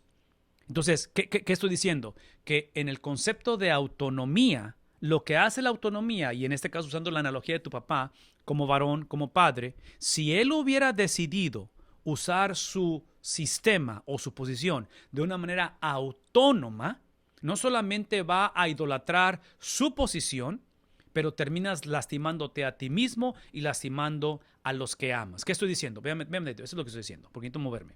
Estoy diciendo, por naturaleza todos nacemos autónomos o nos creemos autónomos, pero realmente autonomía es simplemente tener un pacto con Satanás. Eso es lo que es autonomía. Cuando el hombre dice que él se va a regir por sí mismo y que él va a redefinir las cosas, no existe tal cosa. Romanos habla acerca de esa esclavitud, habla acerca de cómo le pertenecemos legalmente a Satanás. Trágicamente eso es parte de la mentira en que vivimos. Entonces, la experiencia, la expresión de pasar de una autonomía, que es esclavitud o un pacto, usé la palabra pacto, con Satanás, a una expresión a mayordomía, que es un pacto con Cristo, ¿verdad? Esa transacción, porque es lo que estás ahorita hablando de tu testimonio personal con tu papá y tuya, esa transacción de esta autonomía a esta mayordomía, por favor, escuchen lo que estoy por decir. Es la obra exclusiva ¿de quién? Ya me han escuchado hablar de esto, del Espíritu Santo. Entonces, si tu iglesia, si tu matrimonio, si tu persona, esto que estoy explicando está teniendo sentido y reconocemos que tenemos todos lentes, que tenemos filtros y potencialmente el filtro de autonomía es la autojustificación, es el creer que yo sé lo que necesito.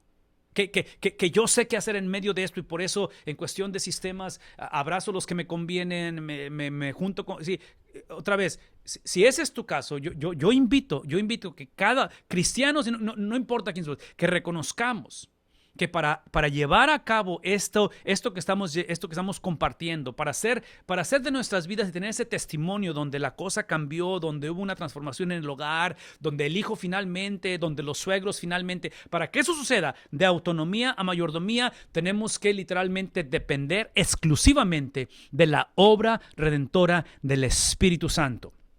La pregunta es, ¿qué significa eso? Esa es la pregunta. Yo creo que por eso es que los apóstoles van a expander, explicar, encarnar, cristalizar las palabras de Cristo, porque eso es lo que son las epístolas. Las epístolas es simplemente la expansión de lo que Cristo dijo de sí mismo y la obra de Cristo. Entonces, en este caso, yo argumentaría que si estamos como iglesia, como hogar, como sociedad, si estamos en un contexto donde reconocemos que estamos viviendo en autonomía, y que todavía dependemos de filtros, dependemos de situaciones donde vemos una carencia del reino de Cristo.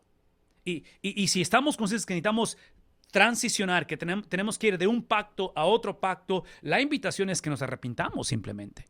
En otras palabras, yo no creo que la solución es un curso, yo no creo que la solución es un sermón más, que la solución es simplemente una terapia o simplemente darnos golpes de pecho y decir, ok, esta vez te prometo no volver a hacerlo. Literalmente es la habilidad dada por Dios de que esta autonomía no es un problema sociológico, ni hormonal, ni mi niñez, es un problema de rebeldía ante el Dios de la Biblia que no va a ser burlado. Y que para que suceda esto y esta transición que estoy hablando legal, por favor, véame tantito, sí, no tiene nada que ver con el comportamiento. Sí, el comportamiento va a ser el producto de esa transacción legal. Y menciono todo esto porque como iglesia, cuando vemos la situación carente, cuando vemos que la iglesia va para abajo, cuando vemos la situación conflictiva, queremos cambiar comportamiento, queremos cambiar de pastor, cambiar de diáconos, cambiar de miembros, cambiarnos de iglesia. O sea, vemos la situación carente y decimos, no más de esto, porque empezamos a culpar la naturaleza humana y decimos, es que así son los jóvenes hoy en día, es que mi abuelita nunca me va a entender, y empezamos a apuntar unos a otros Cuando el problema es la falta de la intervención exclusiva del Espíritu Santo que crea en el corazón del hombre una regeneración que eventualmente se traduce, ahora sí, en estilo de vida. Pero el estilo de vida tiene que ser el reflejo, como los sistemas, el reflejo de esa intervención divina. Todo esto que acabo de decir, para mí, honestamente, se los digo así abiertamente, creo que quien más lo necesitamos somos la iglesia. Porque la iglesia, trágicamente, hemos caído en el error del cual esas iglesias de Éfeso, en Filipo, en Tesalónica, todos esos habían caído en el error de que el evangelio era una experiencia del pasado. Es cuando entregué mi vida a Cristo, es cuando mi papá me dio una Biblia, es cuando me bauticé. Y todo eso fue el punto inicial, no fue la meta. El entregarme a Cristo no puede ser la meta, es donde empezó el proceso. La meta es precisamente la mayordomía de Cristo vivida en mí. Es Cristo literalmente sometiéndose a la voluntad del Padre. Es Cristo entendiendo que su función como segunda persona de la Trinidad era aplastar la cabeza de la serpiente ese domingo en la mañana, pero el precio a pagar era el ser literalmente herido por la misma serpiente el viernes. Entonces, ese proceso de entender, de vivir, de expresar, de conocer el plan redentor de Dios, de que mi vida, mi matrimonio, mis finanzas, mi sexualidad existe para unirme, eso es lo que es ser salvo. Ser salvo es simplemente ser parte de este plan redentor de Dios establecido desde antes de la fundación del mundo y que somos llamados a vivir, a expresar, véame tantito, en un contexto de comunidad. Eso es lo que creemos y entendemos que la interpretación de la Biblia va a hacer y crear en nosotros. Estoy por acabar porque el tiempo se me ha ido. Rápidamente, déjenme hablar acerca de esto. Tenemos que discernir personalmente los mínimos irreducibles de la fe cristiana. Otra vez, ¿qué es lo mínimo de lo cual puedo yo creer para ser cristiano? Tenemos que llegar a esa conclusión, ¿verdad? ¿Qué es lo mínimo que podemos hacer o creer para ser iglesia, para ser hogar?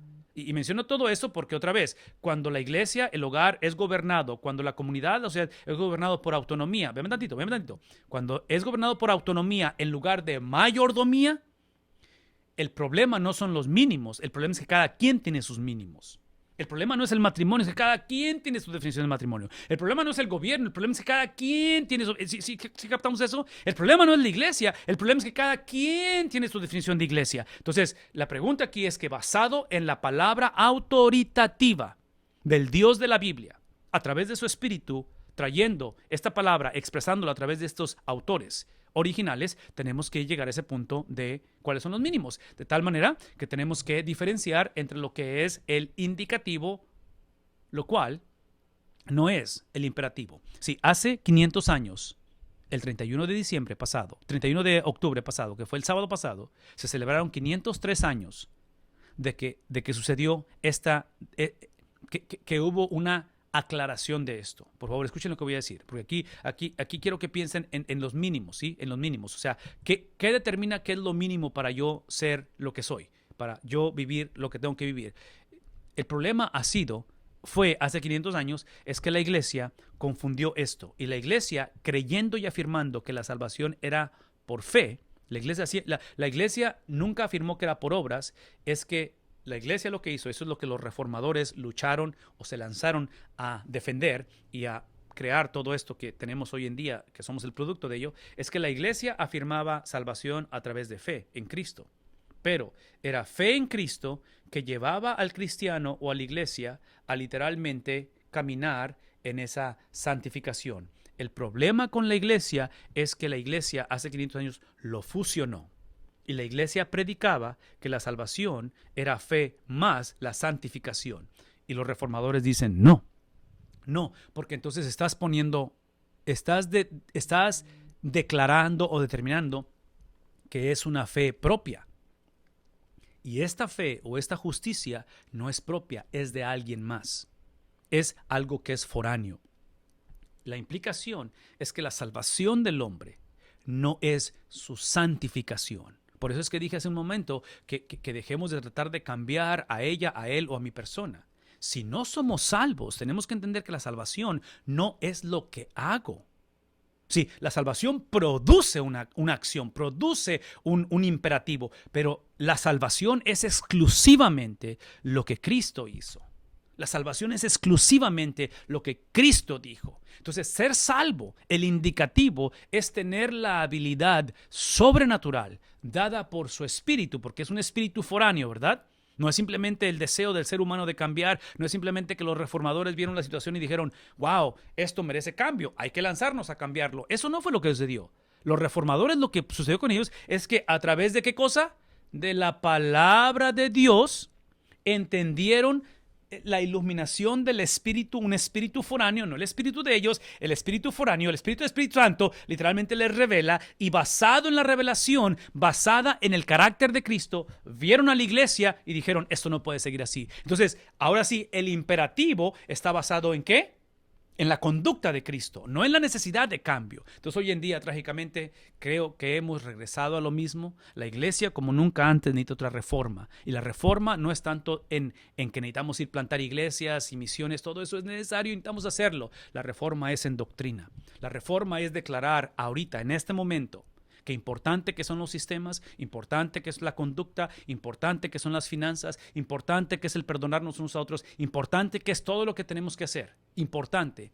La base no es simplemente la importancia de cambiar o de mejorar. La base es literalmente la obra que Cristo ha hecho, que es suficiente, que es todo lo que necesita para que la persona sea salva. Ahora, comportarnos como salvos, eso es lo que definitivamente empezamos a navegar y nos lleva el resto de la vida. ¿Por cuáles doctrinas daría yo mi vida? Eso es hablar de lo que es lo importante. ¿Qué es lo que yo daría mi vida en cuestión de lo que es la salvación? Bueno, otra vez, Dr. Bob usa esta frase que él la menciona de alguien, nada más que no recuerdo de quién es, pero es unidad en lo esencial, libertad en lo no esencial y amor en todo lo demás. No es más. Cuando hablamos de lo esencial, regresen conmigo a esto. Para mí lo esencial no es cómo se están portando en la casa, en la iglesia. Para mí lo esencial es asegurarnos que independientemente cuál sea la conducta, por favor escuchen lo que estoy diciendo, eso es lo esencial para mí. Antes de hablar de un hijo rebelde, antes de hablar de una esposa, antes de hablar de una iglesia complicada, yo diría esto, y especialmente, quiero que escuchen lo que voy a decir. Si están buscando pastor, si pastor estás buscando iglesia, mi invitación sería a toda iglesia que está buscando pastor, o a todo pastor que quiere ir a una iglesia, o que siente el llamado, es de que literalmente le den a ese pastor o se den mutuamente unas 3 semanas, un mes, si fuera la posibilidad de poder explicar qué es la salvación. Porque mi argumento es este es mi argumento, esto es con lo que yo batallo y yo asumo que todos batallamos, es de que pensamos que la salvación es lo que hacemos. Si esto que es la conducta, esta es la conducta de alguien más, no es la conducta de la iglesia, no es la conducta del hijo o del matrimonio, es la conducta de Cristo dada, imputada a nosotros. Una de las preguntas que hicieron dentro de la tarea, alguien preguntó, y la voy a buscar porque es una pregunta súper buena. Alguien preguntó, ¿dónde está? Aquí está. Y esta pregunta está basada en lo que dijo Dr. Bob, porque la persona que lo mandó dice, ¿qué quiere decir Dr. Bob al decir él? Esto es lo que dice él en el video. Seremos juzgados solo en base a nuestro entendimiento y nuestro estilo de vida. ¿Alguien captó eso en el video? Seremos juzgados en base a nuestro entendimiento y nuestro estilo de vida. Espero responder a la pregunta de esta manera, basado en lo que es la salvación. Cuando hablamos de entendimiento, vamos a ser juzgados en lo que entendimos. Estamos hablando acerca del entendimiento de la obra de Cristo, no simplemente de mi capacidad de entender. Mi capacidad de entender es obvio que es un regalo de Dios. Es obvio que el Señor en su misericordia nos hace ser personas con comprensión. Y es extremadamente básico y necesario que entendamos lo que creemos. Pero por favor escuchen lo que voy a decir. Cuando hablamos de entender, es simplemente entender que importante que es la comprensión, el procesar información. Por favor, escuchen esto. La salvación está basada en el objeto de lo que estamos entendiendo. Entonces, yo no puedo glorificar mis capacidades de entendimiento. Porque otra vez, eso es lo que explica por qué mucha gente antes que creía, ahora no cree. Antes que pertenecía, ahora no pertenece. Antes que... Si ven la cosa. ¿Por qué? Porque idolatramos nuestra habilidad de comprender. Es importante nuestra capacidad, es importante, pero jóvenes, padres de jóvenes, conforme salimos de la iglesia, salimos de la preparatoria a las universidades y nos adentramos en un mundo de conocimiento, véame tantito. Importante que es el conocimiento, tus capacidades mentales, gracias al Señor que las tienes y gracias que estás creciendo en todo ello, pero la pregunta es, ¿qué es el objeto de ello? ¿Hacia dónde va esa capacidad? ¿Para qué te sirve? Y tiene que ser, otra vez, la persona de Cristo. Tiene que ser el entendimiento de que en su misericordia Él decide revelarse a sí mismo a través de su palabra escrita y la revelación máxima es Cristo. Entonces, todo lo que estoy diciendo es que seremos juzgados en nuestra habilidad de ver a Cristo, véanme esto, de ver a Cristo como el objeto de mi entendimiento. De que lo que entiendo, lo que proceso, mi cultura, mis preferencias personales, mi idiosincrasia, mi conocimiento, mis limitaciones, Cristo tiene que ser la razón de ello. Entonces, seremos juzgados basado en ello. Por lo tanto, esta mañana, ¿sí? Si el mensaje ha sido claro, si la invitación a aceptar a Cristo ha sido claro, ¿sí? La oración es de que simplemente tu entendimiento sea basado, sea dirigido al objeto que es Cristo. Él es la fuente de esa salvación de nuestras vidas. Cuando en la pregunta o en el comentario de Dr. Bob habla acerca del estilo de vida, es porque otra vez, es obvio que la Biblia presenta entendimiento con estilo de vida de una manera integral, de que nuestro estilo de vida es el reflejo de lo que entendemos, de que nuestras acciones están precedidas o están anticipadas por lo que entendemos, nuestros pensamientos. Nuestros sentimientos eventualmente al fusionarlos producen acciones. Entonces es obvio que en el tiempo del Nuevo Testamento trataban de dividir eso y decían, no, nomás con que creas lo correcto, no importa cómo vivas. Por eso el apóstol Pablo habla en Romanos y dice, no os conforméis a los patrones del mundo, sino que, y empieza a describir esta intencionalidad y termina diciendo en el versículo 2, presentéis vuestros cuerpos, ¿qué dice? En sacrificio. Entonces, presenten sus acciones, sus cuerpos de la manera en que creen. Porque el problema era que divorciaban ello. Entonces, cuando habla Dr. Bob de que seremos juzgados por nuestro estilo de vida, es obvio que nuestro estilo de vida o nuestro imperativo es el reflejo de lo que creemos. Y la invitación sigue siendo de que esto tiene que fusionarse y de que esto es la obra de Cristo y este es el estilo de vida de Cristo en la vida de la iglesia. Y ven tantito, para poder fusionarlo, expresarlo correctamente, una vez más, lo voy a decir, es la obra del Espíritu Santo, es la salvación y la santificación, ¿verdad? La obra inicial, la obra continua y, una vez más, obra del Espíritu Santo, experiencia corporal.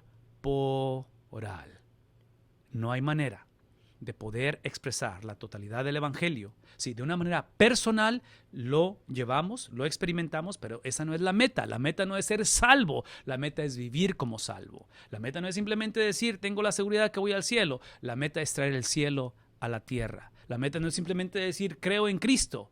La meta es Cristo expresado a través de mi idiosincrasia, a través de mi estilo de vida, a través de la manera en que yo vivo y me conduzco. En fin, todo esto es lo que hablamos acerca de las esenciales de la vida. En el libro de los Hechos hablamos acerca del sello de la llenura del Espíritu Santo. No tengo tiempo para meterme en todo esto en detalle, pero simplemente hay una diferencia, hay una confusión hoy en día entre lo que es ser sellado y ser llenado del Espíritu Santo. Eso lo hablamos más adelante, pero el libro de los Hechos habla acerca de esto.